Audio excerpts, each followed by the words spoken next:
මම කියන්න දෙන්නේ රමදාන් කාලේ වර්කවුට් කරනකොට ෆලෝ කරන්න පුළුවන් ටිප්ස් 5ක් නැත්නම් 6ක් ගැන. පළවෙනි කාරණේ තමයි ස්ට්‍රෙන්ත් එකට ප්‍රමුඛත්වය දෙන එක ඉන්ටෙන්සිටි එකට වඩා. ඒ කියන්නේ ඉන්ටෙන්සිටි එක අඩු කරලා ලෝ වේට් එකක් පාවිච්චි කරලා මසල් එක මේන්ටේන් කරන එක්සර්සයිසස් තමයි කරන්න ඕනේ.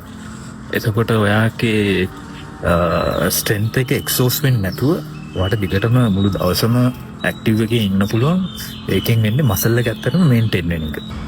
දෙවැනි කාරණේ තමයි වර්කවුට් එක කරන්න හොඳම සුදුසුම ටයිම් එක ඩිසයිඩ් කරන එක. හැබැයි රමදාන් කාලෙදි මේ කාරණේ ගොඩක් වෙනස්. ඔයා ඩිසයිඩ් කරන්න ඕන ඔයාට ගැලපෙන ටයිම් එක ඔයාගේ බොඩි එක හැසිරෙන විදිය අනුව. මම පර්සනලි කොහොමද උදේ ට්‍රේන් කරන්නේ. ඒ නිසා මං කැමති සුහුරකින් පස්සේ මගේ වර්කවුට් එක පටන් ගන්න. ඒකේ තියෙන හොඳම ඇඩ්වාන්ටේජ් එක තමයි මම ඕල්රෙඩි මගේ ඩයට් එක අරන් ඉවරයි උදේ.